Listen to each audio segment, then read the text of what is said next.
Hello student, welcome to our YouTube class. ଆଜି ଆମେ ଦଶମ ଶ୍ରେଣୀ ଇତିହାସ ବହିର ପ୍ରଥମ ଅଧ୍ୟାୟ ଭାରତୀୟ ଜାତୀୟ ଆନ୍ଦୋଳନ ଓ ଗାନ୍ଧୀ ଯୁଗ ଉପରେ ଆଧାରିତ 30ଟି ଗୁରୁତ୍ୱପୂର୍ଣ୍ଣ ଏକ ମାର୍କର MCQ ପ୍ରଶ୍ନ ଉତ୍ତର ଆଲୋଚନା କରିବା। क्वेश्चन नंबर 1, महात्मा गांधी केबे दक्षिण आफ्रिकारू भारत फेरिथिले? ऑप्शन ए 1915 जानुआरी 9, ऑप्शन बी 1916 फेब्रुआरी 10, ऑप्शन सी 1917 मार्च 12, ऑप्शन डी 1919 एप्रिल 13। यार आंसर टी होची ऑप्शन ए 1915 जानुआरी 9। महात्मा गांधी 1915 जानुआरी 9 तारीख रे दक्षिण आफ्रिकारू भारत फेरिथिले। क्वेश्चन नंबर 2, गांधीजींकर राजनैतिक गुरु किए थिले? Option A Bal Gangadhar Tilak, option B Gopalkrishna Gokhale, option C Bipin Chandra Pal, option D लाल लजपत राय।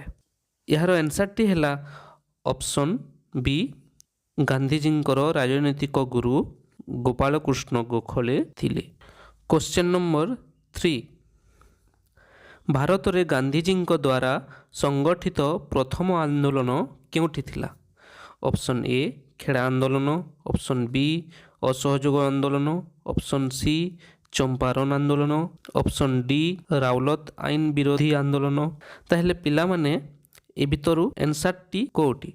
यार आंसर टी हेउची ऑप्शन सी चंपारण आंदोलन। भारत रे गांधीजींक द्वारा संगठित प्रथम आंदोलन चंपारण आंदोलन थिला। Question number 4,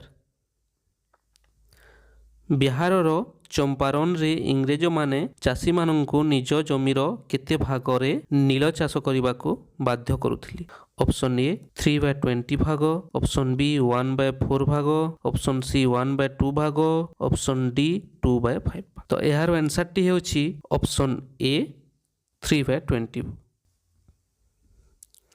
question number 5, Kheda आंदोलन रे गांधीजींकर मुख्य सहयोगी किए थिले? Option A Jawaharlal Nehru, option B Sardar Vallabh Bhai Patel, option C Rajendra Prasad, option D Maulana Abul Kalam Azad.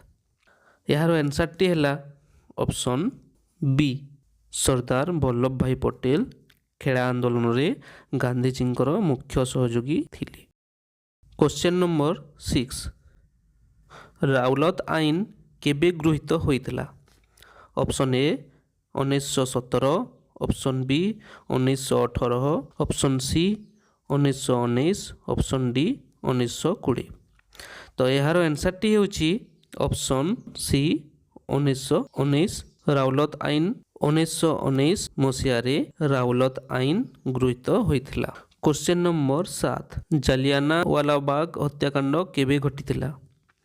Option A 13 एप्रिल 1919, ऑप्शन बी 15 एप्रिल 1919, ऑप्शन सी 13 मार्च 1919, ऑप्शन डी 10 एप्रिल 1919।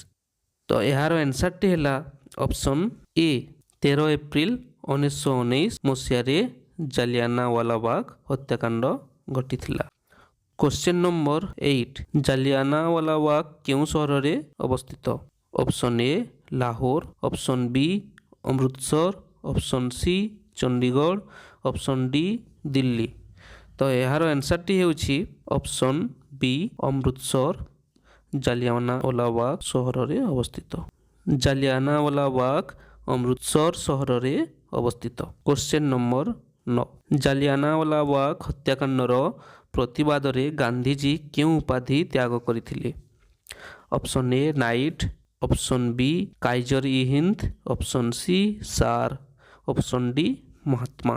यार आंसर टी हैला ऑप्शन बी जालियानवाला बाग हत्याकांड प्रतिवाद रे गांधीजी काइजर इ हिंद उपाधि त्याग करथिले।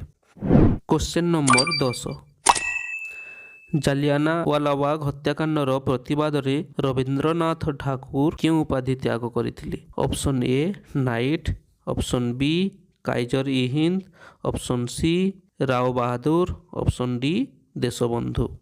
ଏହାର ଆନ୍ସର୍ଟି ହେଲା ଅପସନ୍ ଏ ନାଇଟ୍। ଜାଲିଆନାୱାଲାବାଗ ହତ୍ୟାକାଣ୍ଡର ପ୍ରତିବାଦରେ ରବୀନ୍ଦ୍ରନାଥ ଠାକୁର ନାଇଟ୍ ଉପାଧି ତ୍ୟାଗ କରିଥିଲେ। କ୍ୱେଶ୍ଚନ୍ ନମ୍ବର 11 ଖିଲାଫତ ଆନ୍ଦୋଳନର ନେତୃତ୍ୱ କିଏ ନେଇଥିଲେ? Option A Mahatma Gandhi, option B Ali ଭ୍ରାତା, option C Muhammad Ali Jinnah, option D sir Syed Muhammad Khan. ଏହାର ଆନ୍ସର୍ଟି ହେଲା ଅପସନ୍ ବି ଆଲି ଭ୍ରାତା। ଶୌକତ ଅଲି ଓ ମହମ୍ମଦ ଅଲି ଖିଲାଫତ ଆନ୍ଦୋଳନର ନେତୃତ୍ୱ ନେଇଥିଲେ। କ୍ୱେଶ୍ଚନ୍ ନମ୍ବର 12 ଅସହଯୋଗ ଆନ୍ଦୋଳନ କେବେ ଆରମ୍ଭ ହୋଇଥିଲା? ଅପସନ୍ ଏ 1919, option B 1920, option C 1921, option D 1922। ଏହାର ଆନ୍ସର୍ଟି ହେଉଛି ଅପସନ୍ ବି ଅସହଯୋଗ ଆନ୍ଦୋଳନ 1920ରେ ଆରମ୍ଭ ହୋଇଥିଲା। ନମ୍ବର 13 ଚୌରୀ ଚୌରା ଘଟଣା କେବେ ଘଟିଥିଲା? Option A 5 February 1922, option B 10 February 1922, option C 5 March 1922, option D 1 ଫେବୃଆରୀ 1922। ଏହାର ଆନ୍ସର୍ଟି ହେଲା ଅପସନ୍ ଏ ଚୌରୀ ଚୌରା ଘଟଣା 5 ଫେବୃଆରୀ 1922ରେ ଘଟିଥିଲା। ନମ୍ବର 14 କେଉଁ ଘଟଣା ପରେ ଗାନ୍ଧିଜୀ ଅସହଯୋଗ ଆନ୍ଦୋଳନ ସ୍ଥଗିତ ରଖିଥିଲେ? ଅପସନ୍ ଏ ଜାଲିଆନାୱାଲାବାଗ ହତ୍ୟାକାଣ୍ଡ, ଅପସନ୍ ବି ଚୌରୀ ଚୌରା ହିଂସାକାଣ୍ଡ, ଅପସନ୍ ସି ସାଇମନ କମିଶନ ଆଗମନ, ଅପସନ୍ ଡି କାକୋରୀ ଷଡ଼ଯନ୍ତ୍ର। ଏହାର ଆନ୍ସର୍ଟି ହେଲା ଅପସନ୍ ବି ଚୌରୀ ଚୌରା ହିଂସାକାଣ୍ଡ ଘଟଣା ପରେ ଗାନ୍ଧିଜୀ ଅସହଯୋଗ ଆନ୍ଦୋଳନ ସ୍ଥଗିତ ରଖିଥିଲେ। କ୍ୱେଶ୍ଚନ୍ ନମ୍ବର 15 ଓଡ଼ିଶାରେ ଅସହଯୋଗ ଆନ୍ଦୋଳନ ସମୟରେ କେଉଁଠାରେ ସ୍ୱରାଜ ଆଶ୍ରମ ପ୍ରତିଷ୍ଠା କରାଯାଇଥିଲା? Option A Puri, option B Cuttack, option C Baleswar, option D Brahmapur. ତ ଏହାର ଆନ୍ସର୍ଟି ହେଉଛି ଅପସନ୍ ବି କଟକଠାରେ ଓଡ଼ିଶାରେ ଅସହଯୋଗ ଆନ୍ଦୋଳନ ସମୟରେ ସ୍ୱରାଜ ଆଶ୍ରମ ପ୍ରତିଷ୍ଠା କରାଯାଇଥିଲା। କ୍ୱେଶ୍ଚନ୍ ନମ୍ବର 16 ସାଇମନ କମିଶନ କେବେ ଭାରତ ଆସିଥିଲେ? Option A 1927, option B 1928, option C 1929, option D 1930। ତ ଏହାର ଆନ୍ସର୍ଟି ହେଉଛି ଅପସନ୍ ବି ସାଇମନ କମିଶନ 1928 ମସିହାରେ ଭାରତ ଆସିଥିଲେ। କ୍ୱେଶ୍ଚନ୍ ନମ୍ବର 17 ଭାରତୀୟ ଜାତୀୟ କଂଗ୍ରେସର କେଉଁ ଅଧିବେଶନରେ ପୂର୍ଣ୍ଣ ସ୍ୱରାଜ ପ୍ରସ୍ତାବ ଗୃହୀତ ହୋଇଥିଲା? Option A Calcutta, option B Madras, option C Lahore, option D Bombay. ତ ଏହାର ଆନ୍ସର୍ଟି ହେଉଛି ଅପସନ୍ ସି ଲାହୋର। ଲାହୋର ଅଧିବେଶନରେ ଭାରତୀୟ ଜାତୀୟ କଂଗ୍ରେସର ପୂର୍ଣ୍ଣ ସ୍ୱରାଜ ପ୍ରସ୍ତାବ ଗୃହୀତ ହୋଇଥିଲା। କ୍ୱେଶ୍ଚନ୍ ନମ୍ବର 18 ଗାନ୍ଧିଜୀ କେବେ ଐତିହାସିକ ଦାଣ୍ଡି ଯାତ୍ରା ବା ଲବଣ ସତ୍ୟାଗ୍ରହ ଆରମ୍ଭ କରିଥିଲେ? Option A 12 March 1930, option B 6 April 1930, option C 12 April 1930, option D 6 March 1930। ତ ଏହାର ଆନ୍ସର୍ଟି ହେଉଛି ଅପସନ୍ ଏ ଗାନ୍ଧିଜୀ 12 ମାର୍ଚ୍ଚ 1930 ମସିହାରେ ଐତିହାସିକ ଦାଣ୍ଡି ଯାତ୍ରା ବା ଲବଣ ସତ୍ୟାଗ୍ରହ ଆରମ୍ଭ କରିଥିଲେ। କ୍ୱେଶ୍ଚନ୍ ନମ୍ବର 19 ଓଡ଼ିଶାର କେଉଁ ସ୍ଥାନ ଲବଣ ସତ୍ୟାଗ୍ରହ ପାଇଁ ପ୍ରସିଦ୍ଧ ଥିଲା? Option A Inchudi, option B Eram, option C Kakatpur, option D Chilika. ଏହାର ଆନ୍ସର୍ଟି ହେଲା ଅପସନ୍ ଏ ଇଞ୍ଚୁଡ଼ି। ଓଡ଼ିଶାର ଇଞ୍ଚୁଡ଼ି ସ୍ଥାନ ଲବଣ ସତ୍ୟାଗ୍ରହ ପାଇଁ ପ୍ରସିଦ୍ଧ ଥିଲା। କ୍ୱେଶ୍ଚନ୍ ନମ୍ବର 20 ଓଡ଼ିଶାରେ ଲବଣ ସତ୍ୟାଗ୍ରହର ନେତୃତ୍ୱ କିଏ ନେଇଥିଲେ? Option A Gopabandhu Das, option B Harekrushna Mahtab ଏବଂ Surendranath Das, option C Madhusudan Das, option D Laxman Nayak. ତ ଏହାର ଆନ୍ସର୍ଟି ହେଉଛି ଅପସନ୍ ବି ହରେକୃଷ୍ଣ ମହତାବ ଏବଂ ସୁରେନ୍ଦ୍ରନାଥ ଦାସ ଓଡ଼ିଶାରେ ଲବଣ ସତ୍ୟାଗ୍ରହର ନେତୃତ୍ୱ ନେଇଥିଲେ।